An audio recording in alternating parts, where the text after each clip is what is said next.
पिछले साल से 19 लाख हेक्टेयर ज्यादा क्षेत्र में हुई खरीफ की बुआई। दाल, चावल, तिलहन और गन्ने का बुआई क्षेत्रफल बढ़ा। अगस्त महीने में ट्रक भाड़ा 6% घटा। डीजल की कीमतों में लगातार हुई कमी का असर दिखा। पिछले 3 सालों में 4 गुना बढ़ा है ऑर्गेनिक फूड का कारोबार। गांव में भी बिना रसायन वाली सब्जियों की मांग बढ़ी। अंतर्राष्ट्रीय बाजार में और सस्ता हुआ सोना। 3 महीने के सबसे कम भाव पर बिका। कच्चे तेल की कीमतों में हुआ थोड़ा सुधार। नमस्कार, मैं हूं चेतना त्यागी और आप देख रहे हैं मंडी.com, एक ऐसा शो जो खेती किसानी को नए मायने में आपके सामने लेकर आता है। खेती किसानी का मतलब समृद्धि है, ये स्थापित कर रहा है हमारा ये शो मंडी.com। यहाँ किसानों को हर वो बात हम समझाएंगे जो उन्हें आधुनिक बनाती है, तकनीक और बाजार से जोड़ती है। हम उनका सम्मान करते हैं जो देश के किसी भी हिस्से में किसानों के लिए कुछ अलग कर रहे हैं। मंडी.com मतलब खेत से लेकर बाजार तक की हर खबर का शो। मंडी.com में सबसे पहले देख लेते हैं कुछ महत्वपूर्ण कमोडिटीज के भाव इस हफ्ते कैसे रहे हैं।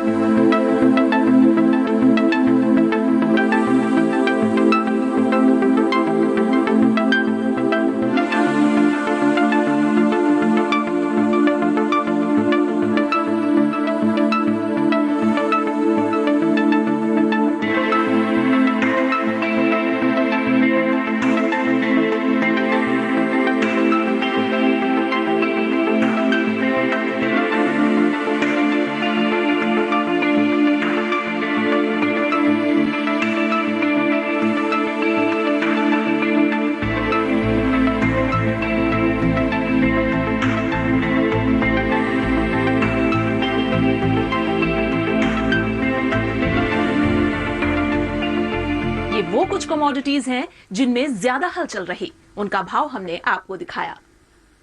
एनसीडीईएक्स के हाजिर भाव क्या चल रहे हैं ये हमने देखा। इससे किसान को पता लगता है कि कौन से उत्पाद के भाव किस तरफ जा रहे हैं। साथ ही किसान और कारोबारी के लिए एक बड़ी मुश्किल होती है अपने पास रखे अनाज उत्पादों को सलीके से सहेज कर रख पाना। इसके लिए जरूरत होती है गोदामों की। सीजन के लिहाज से कुछ बेहतर सुविधा वाले गोदामों की खाली क्षमता की जानकारी हम आपको दे रहे हैं। बीकानेर में जाह्नवी प्रोमोटर्स के गोदाम में चना और ग्वार रखने के लिए करीब 25,000 मीट्रिक टन जगह खाली है। इंदौर में सोयाबीन, चना और गेहूं रखने के लिए शुभम लॉजिस्टिक्स के गोदाम में 15,000 मीट्रिक टन जगह खाली है। अरंडी और कपास खली रखने के लिए मेहसाणा में स्टार एग्री के गोदामों में 31,000 मीट्रिक टन से ज्यादा जगह खाली है। हल्दी और मक्का रखने के लिए सांगली के आसपास यदि आप गोदाम खोज रहे हैं तो जिक्स लॉजिस्टिक्स के गोदाम में खाली 13,000 मीट्रिक टन से ज्यादा जगह आप इस्तेमाल कर सकते हैं। गोंडल में धनिया रखने के लिए एलटीसी लॉजिस्टिक्स के गोदाम में खाली 900 मीट्रिक टन से ज्यादा जगह काम आ सकती है। किसान के लिए बेहतर है कि वो अपने शहर के आसपास के बेहतर गोदामों में अपने उत्पाद रखे। ये हम जो गोदामों की स्थिति बता रहे हैं ये एनसीडीईएक्स की मान्यता प्राप्त गोदामों की है। यहाँ एनसीडीईएक्स गुणवत्ता वाले उत्पाद ही रखे जाते हैं। ई ऑक्शन पोर्टल के जरिए जमकर हो रही है कपास की बिक्री और सीएजी ने फर्टिलाइजर लैब पर उठाए सवाल। एक नजर डाल लेते हैं इस हफ्ते की खेती किसानी से जुड़ी खास खबरों पर। खरीफ फसलों की बुआई इस साल बढ़ी है। सरकारी आंकड़ों के मुताबिक अब तक 9,98,67,000 हेक्टेयर क्षेत्र में खरीफ की बुआई हुई है, जबकि पिछले साल 9,79,40,000 हेक्टेयर क्षेत्र में खरीफ फसलों की बुआई हुई थी। चावल, दाल, तिलहन और गन्ने की बुआई बढ़ी है।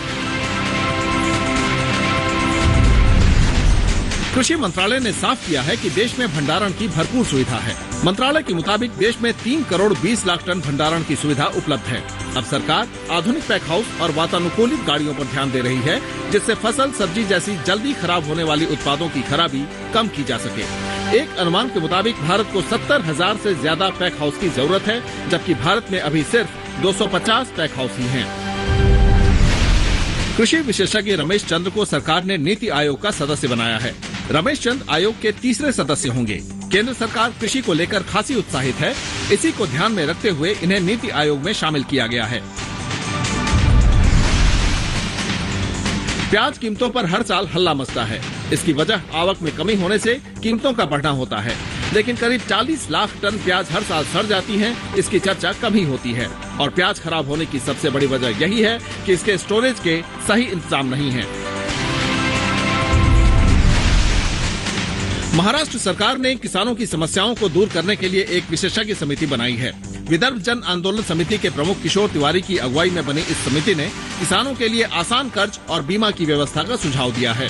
साथ ही समिति ने गांव में आर्थिक संस्थानों में सुधार की सिफारिश की है। एक एग्रीकल्चर रिस्क फंड बनाने का भी सुझाव दिया गया है। जेनेटिकली मॉडिफाइड फसलों पर बनी समिति की बैठक में इस बात पर चर्चा हुई कि जीएम फसलों की फील्ड ट्रायल करना कितना सही होगा। पर्यावरण मंत्री प्रकाश जावड़ेकर भी इस बैठक में शामिल हुए। हालांकि इस बैठक में क्या तय किया गया, अभी इसे सबके सामने नहीं रखा गया है। 6 फसलों की 17 आवेदन जीएम बीज के लिए GEAC के पास हैं। अगस्त महीने में ट्रक भाड़ा 6% तक गिरा है। इसके पीछे की सबसे बड़ी वजह डीजल कीमतों में कमी आना है। अगस्त महीने में डीजल की कीमतें करीब 4 रुपए लीटर तक कम हुई हैं। इसके अलावा अगस्त महीने में माल लाने ले जाने के ऑर्डर भी कम मिले हैं। फर्टिलाइजर टेस्टिंग लैब की कार्य पद्धति पर सवाल खड़े हो रहे हैं। सीएजी की ताजा रिपोर्ट में देश भर में चल रहे 78 फर्टिलाइजर टेस्टिंग लैब की उपयोगिता की समीक्षा की जरूरत बताई गई है। ई ऑक्शन के जरिए कपास की अच्छी बिक्री हो रही है। कॉटन कॉर्पोरेशन ऑफ इंडिया ने इसी सीजन में ई ऑक्शन पोर्टल के जरिए 5 लाख कपास गांठें बेच ली हैं। कुल मिलाकर इस पोर्टल के शुरू होने के बाद अब तक 7.5 लाख कपास गांठें बेची जा चुकी हैं। अंतर्राष्ट्रीय बाजार में सोने की गिरावट देखी जा रही है। सोना 3 महीने के सबसे निचले स्तर पर कारोबार कर रहा है। हालांकि कारोबारी अमेरिकी फेडरल बैंक रिजर्व के ब्याज दरों पर फैसले के इंतजार में रुके हुए हैं। इससे कीमतें एक सीमित दायरे में ही हैं। कच्चे तेल की कीमतों में कुछ सुधार देखने को मिल रहा है। एशियाई बाजारों से कच्चे तेल को कुछ सहारा मिल रहा है। हालांकि अब भी ज्यादा सप्लाई होने की वजह से तेल की कीमतें ज्यादा सुधरने के आसार नहीं हैं। इंडोनेशिया के फिर से ओपेक में शामिल होने से भी सप्लाई बढ़ेगी। यहाँ वक्त हो गया एक छोटी सी ब्रेक का। ब्रेक के बाद चलेंगे हरियाणा के एक गांव में, जहां ऑर्गेनिक खेती से किसानों की समृद्धि कई गुना बढ़ गई है।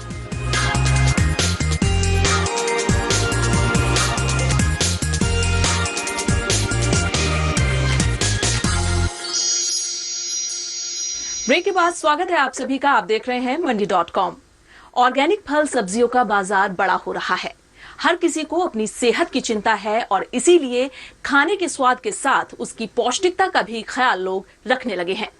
इसका नतीजा ये है कि पिछले 3 साल में ऑर्गेनिक फूड का कारोबार 4 गुना बढ़ गया है।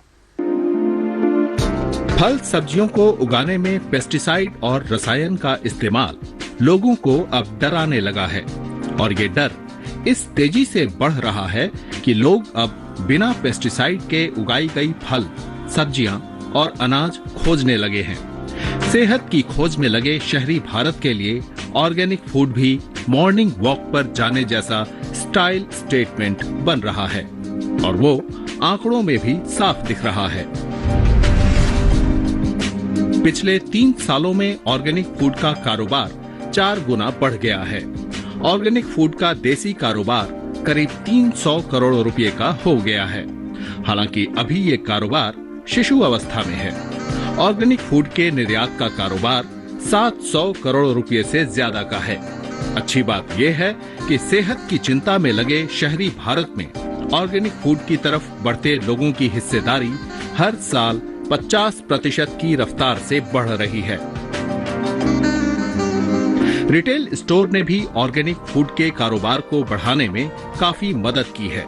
रिटेल स्टोर में खरीदारी करने वाला शहरी भारत आटा, अरहर की दाल, चावल, शहद, हल्दी, जूस सब कुछ ऑर्गेनिक खोज रहा है और उन्हें ये सब आसानी से मिल रहा है क्योंकि ऑर्गेनिक फूड खरीदने वालों को कीमत की ज्यादा चिंता नहीं होती, या यूं कहें कि ऑर्गेनिक फूड खरीदने वाला ज्यादा कीमत देने के लिए पहले से ही तैयार होता है। इसी वजह से ढेर सारी कंपनियों से लेकर निजी स्तर पर किसानों ने भी ऑर्गेनिक फूड की खेती शुरू कर दी है। ब्यूरो रिपोर्ट, मंडी.com। आंकड़े बता रहे हैं कि ऑर्गेनिक फूड का कारोबार पिछले 3 सालों में 4 गुना बढ़ गया है और ज्यादातर धारणा यही है कि ऑर्गेनिक फूड बिजनेस के बढ़ने की मुख्य वजह शहरों के रिटेल स्टोर हैं। लेकिन हमने जब इसकी जमीनी हकीकत समझने की कोशिश की तो समझ में आया कि गांव में ऑर्गेनिक फूड कारोबार की अलग ही कहानी लिखी जा रही है। आज हम ऑर्गेनिक फूड कारोबार की पड़ताल करने चलेंगे दिल्ली से सटे हरियाणा, जहां की चर्चा अक्सर खाप पंचायतों की ही वजह से होती है। आज खेती के सिकंदर में हरियाणा के उन गांवों के किसानों की समृद्धि की कहानी, जहां किसानों ने ऑर्गेनिक खेती करके समृद्धि के रास्ते पर रफ्तार पकड़ ली है।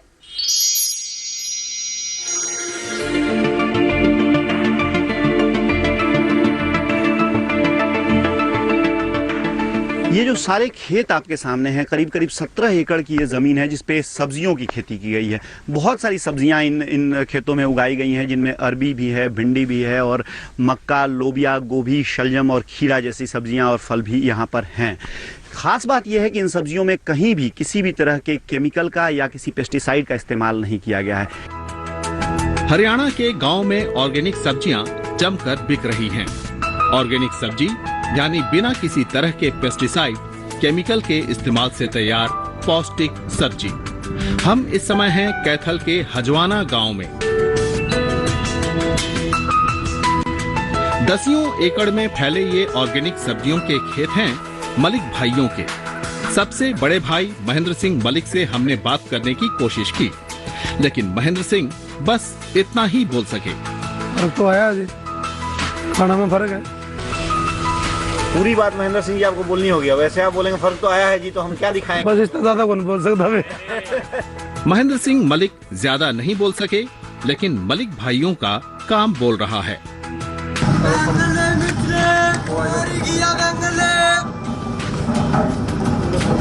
ये हरेराम की आवाज है जो मलिक भाइयों के खेत में तैयार ऑर्गेनिक सब्जियों को इस इलाके में ही घूमकर बेचता है। हरेराम की आवाज का जोर इस कदर है कि आसपास के गांव वालों ने मंडी से रसायन और पेस्टिसाइड के इस्तेमाल से उगाई गई सब्जियां खरीदना ही बंद कर दिया है।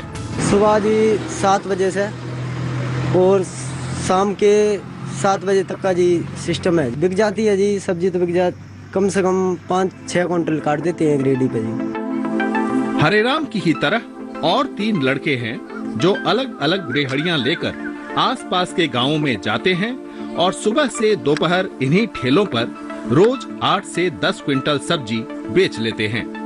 ये सारी सब्जी पैदा होती है अमरीक मलिक और उनके 5 भाइयों के खेतों में। खेतों से अमरीक मलिक के परिवार में आई समृद्धि साफ नजर आती है। खेतों के बीच बना शानदार घर, घर में खड़ी लंबी सी कार और खेती की आधुनिकतम मशीनें मलिक भाइयों के दरवाजे पर ही दिख जाती हैं। और ये समृद्धि की पूरी कहानी सिर्फ 3 साल की है। ऑर्गेनिक सब्जियां उगाने के बाद मलिक भाइयों के लिए सबसे बड़ी चुनौती थी सब्जियां बेचने की, और उसका आसान, पारंपरिक लेकिन बेहद कारगर तरीका मलिक भाइयों ने अच्छे से इस्तेमाल कर लिया। मैंने जैसे ही 1 महीने पहले गांव में कुछ आदमियों से बातचीत की, भाई मैं नया काम शुरू करने वाला हूं, आप मेरे साथ जुड़िए और आप मेरा साथ दीजिए। मैंने अपनी लेबर के लिए 4 रेडे बनवाए। सिंपल रेडे होते हैं जो कम खर्चे के, साइकिल पे 4 रेडे बनवाए हैं। 3 गांवों में हम सब्जी बेचते हैं। 2 रेडी मेरे गांव में चलती हैं और 2 रेडी दूसरे अलग अलग गांवों में चलती हैं। ऑर्गेनिक सब्जियों के स्वाद का जादू अब धीरे धीरे खुशबू बनकर बिखरने लगा है। इस रास्ते से जाते हुए जिसने एक बार मलिक भाइयों के खेत की ऑर्गेनिक सब्जियां खरीद ली, फिर और कहीं नहीं जाता। केमिकल रहित है ये, तो हम जरूर लेते हैं। अगर ये उससे 1.5 गुनी भी होती तो भी हम लेंगे इसको। एथलीट अमरीक मलिक के लिए ऑर्गेनिक खेती की ये राह शुरू से इतनी आसान नहीं थी। 2008 में जब उन्होंने कैथल में जमे जमाए कारोबार को छोड़ अपने भाइयों के साथ खेती में हाथ आजमाने का फैसला किया, तो गांव वाले उनका मजाक उड़ाते थे। उस टाइम लोग पागल बताते थे, बेवकूफ बताते थे, भाई ये तो कुछ नहीं करेगा। जब जैसे जैसे हर साल निकलता चला गया, आज के टाइम कोई भी इंसान अगर गांव में, ग्वांड में अगर कोई किसी से बात करेगा, अगर हमारी कोई बात चलेगी, ये कहेगा भाई वाकई में कोई किसान ऑर्गेनिक खेती कर रहा है और बढ़िया सीड का काम कर रहा है। मैं सीड का भी बहुत बढ़िया काम कर रहा हूँ। हर तरह की आलोचना से परे अमरीक खेती के आधुनिक तरीके खोजते रहे, कृषि वैज्ञानिकों के सहयोग से नई नई ट्रेनिंग करते रहे, कैथल किसान क्लब से जुड़े रहे और अपनी खेती के तरीकों का प्रदर्शन करने के लिए 2014 में भारत सरकार की ओर से मलेशिया गए 20 सदस्यीय प्रतिनिधि मंडल में हरियाणा की अगुवाई भी की। अपनी खेती जम गई तो अमरीक ने दूसरे किसानों को भी ऑर्गेनिक खेती करने में मदद करनी शुरू की। हम 35 आदमियों का ग्रुप हो चुका है और 35 के 35 आदमियों का जो ग्रुप है हम दोनों ही मतलब उसको हैंडल करते हैं और उसका पूरा माल हम खुद खरीदते हैं और मॉल वगैरह में अपने लोकल मार्केट में हम उसको देते हैं।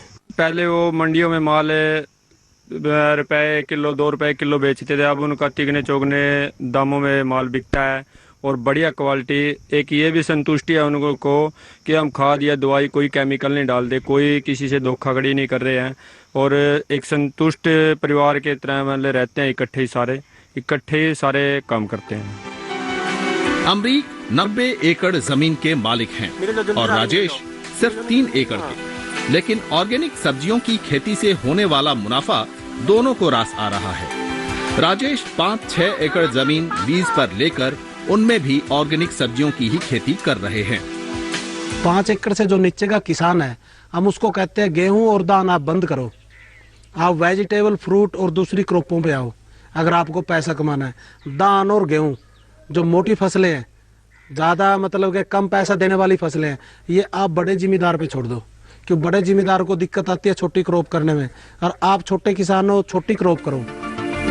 ऑर्गेनिक सब्जी का मतलब ज्यादा लागत वाली खेती और ग्राहकों के लिए महंगी मिलने वाली सब्जी, लेकिन कैथल के पुंडरी ब्लॉक के इन किसानों की खेती ऑर्गेनिक खेती की सफलता की नई इबारत लिख रही है।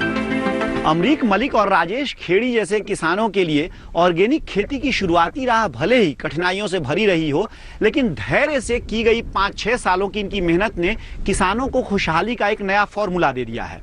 एक सीजन की रोपाई और हर दिन की बिक्री, वो भी अपनी दुकानों से नकदी पर। एक किसान के लिए इससे बेहतर डील और क्या हो सकती है। हरियाणा में कैथल जिले के गांव खेड़ी सिकंदर से मंडी.com के लिए भुवन भास्कर।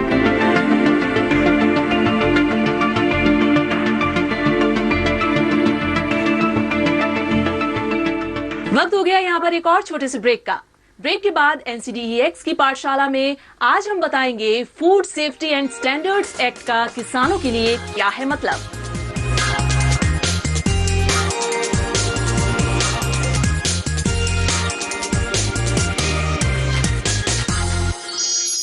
स्वागत है ब्रेक के बाद आप सभी का मंडी.com में।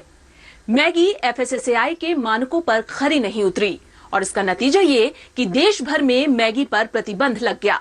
जहां नहीं भी लगा वहां लोगों ने मैगी खाना बंद कर दिया। आखिर क्या है FSSAI और क्या है इसके स्टैंडर्ड्स का मतलब? किसान को भी ये बात क्यों जाननी चाहिए, ये समझाने के लिए आज NCDEX पाठशाला में हमारे साथ हैं FSSAI के पूर्व डायरेक्टर सुरेश डोंगरे।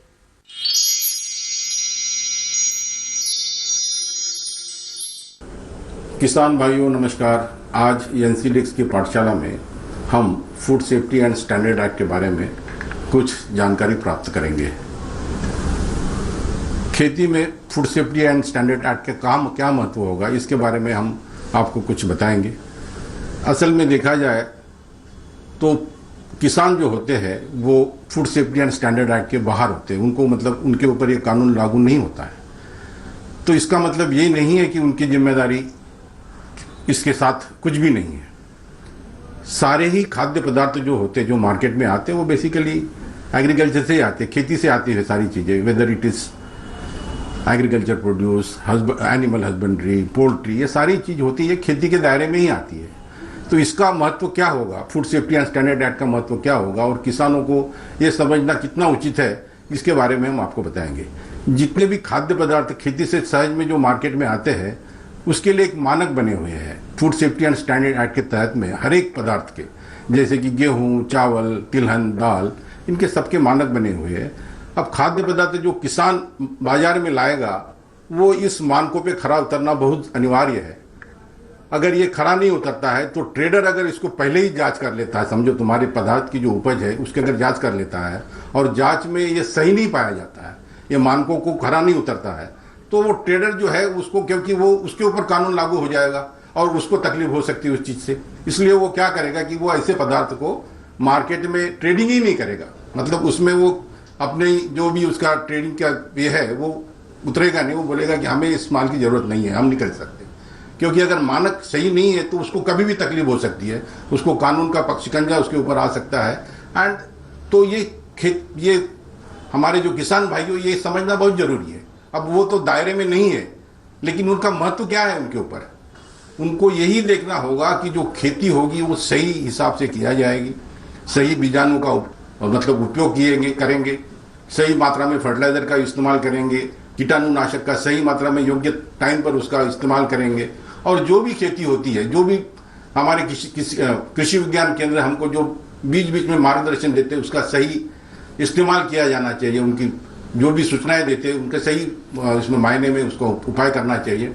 और जो भी होता है मतलब उसका जो ये होगा कि किस वक्त में खेती का हार्वेस्ट करना चाहिए, सफाई कैसी करना चाहिए, उसमें कूड़ा कचरा जो है इसको कैसे साफ करना चाहिए, इस तरीके से जो पदार्थ जो मार्केट में आएगा तो ट्रेडर भी देखेगा कि ये माल बहुत बढ़िया है, तो इसको आपको अच्छी कीमत भी मिलेगी और मार्केट में ग्राहक भी जो होगा वो खुशी से खरीदेगा भी।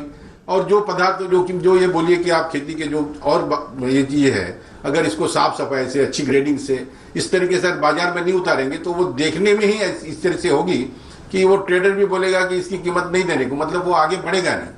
तो इस तरीके से ये देखना होगा कि जो मानक food safety and standard act के तहत में खाद्य पदार्थों के ऊपर लागू होते हैं उसका सीधा संबंध कृषि उपज से भी है। तो इसका कृषि उपज मतलब फार्मर, तो फार्मर की बहुत बड़ी जिम्मेदारी होती है, इसको समझे और उसके लिए जितने भी अच्छे उपाय है उस उपाय से अपना काम आगे बढ़ाए।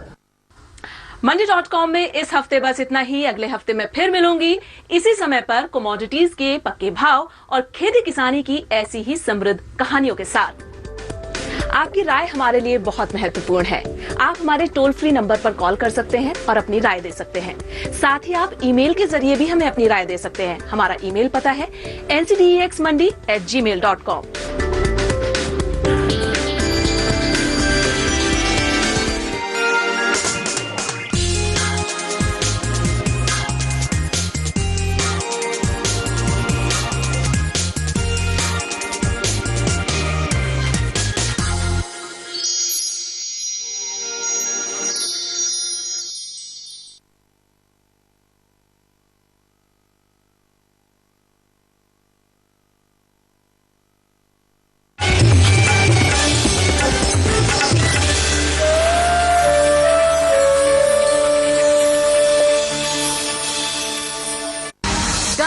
जहां बसती है 70% आबादी,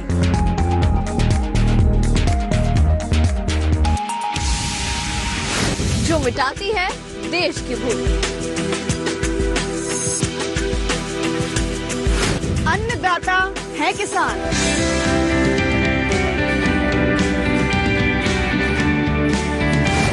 जिससे हरा भरा है खेत खलिहान। उनको समर्पित है डीडी किसान, बदलते भारत की शान।